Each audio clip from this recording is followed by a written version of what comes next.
ओम परमात्मने नमः। अब भगवान इस अध्याय में वर्णित विषय को जानने की महिमा बताते हैं।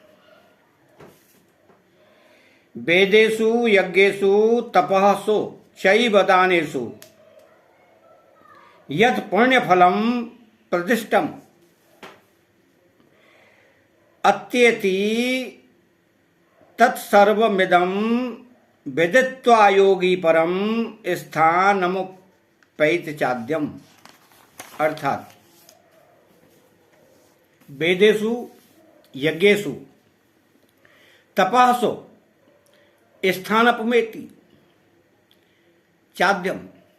यज्ञ, दान, तप, तीर्थ, व्रत आदि जितने भी शास्त्रीय उत्तम से उत्तम कार्य हैं और उनका जो फल है वह विनाशी ही होता है।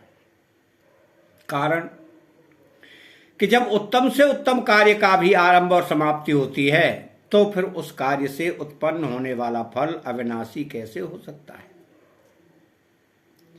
वो फल चाहे इस लोक का हो चाहे स्वर्ग आदि भोग भूमियों का हो, उसकी नश्वरता में किंचित मात्र भी फर्क नहीं है।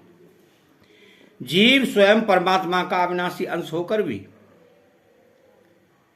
विनाशी पदार्थों में फंसा रहे तो उसमें उसकी अज्ञता ही मुख्य है।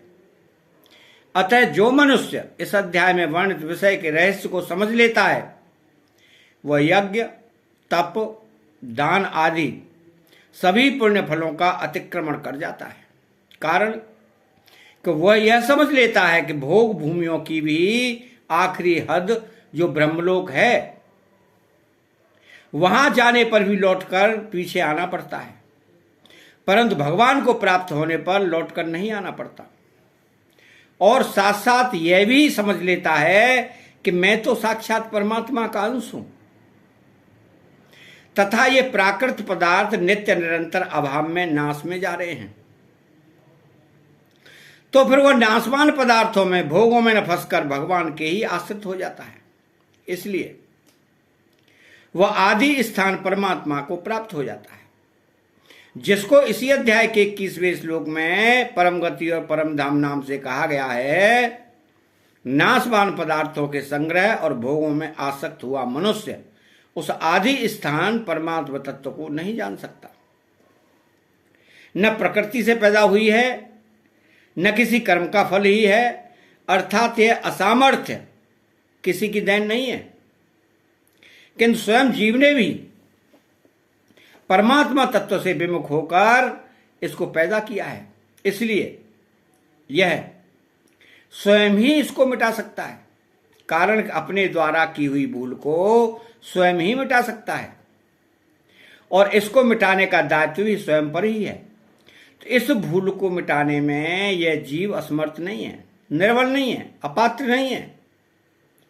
केवल संयोगजन्य सुख की लोलुपता के कारण यह अपने में असामर्थ्य का आरोप कर लेता है और इसी से मनुष्य जन्म के महान लाभ से वंचित रह जाता है।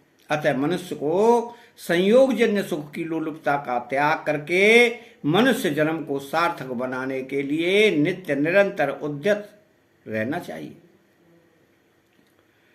छठे अध्याय के अंत में भगवान ने पहले योगी की महिमा कही और पीछे अर्जुन को योगी हो जाने की आज्ञा दी। और यहां भगवान ने पहले अर्जुन को योगी होने की आज्ञा दी और पीछे योगी की महिमा कही। इसका तात्पर्य है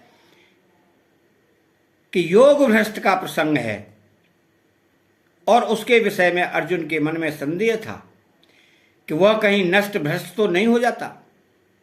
इस शंका को दूर करने के लिए भगवान ने कहा कि कोई किसी तरह से योग में लग जाए तो उसका पतन नहीं होता। इतना ही नहीं, इस योग का जिज्ञासु मात्र भी शब्द ब्रह्म का अतिक्रमण कर जाता है।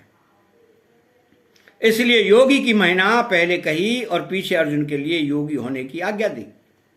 परंतु यहां अर्जुन का प्रश्न रहा कि नित्यात्मा पुरुषों के द्वारा आप कैसे जानने में आते हैं।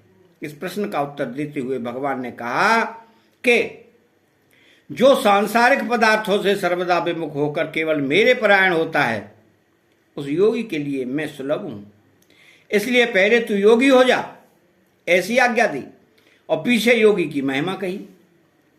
इस प्रकार ओम तत्सत इन भगवान नामों के उच्चारण पूर्वक ब्रह्म विद्या योग शास्त्र में श्री मद भगवत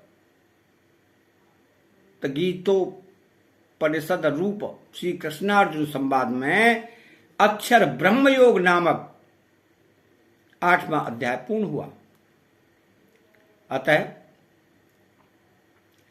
चैनल को सब्सक्राइब करें, बेल आइकन घंटी को दबाएं और कमेंट बॉक्स में जय श्री कृष्णा लिखें। बोलो जय श्री कृष्णा।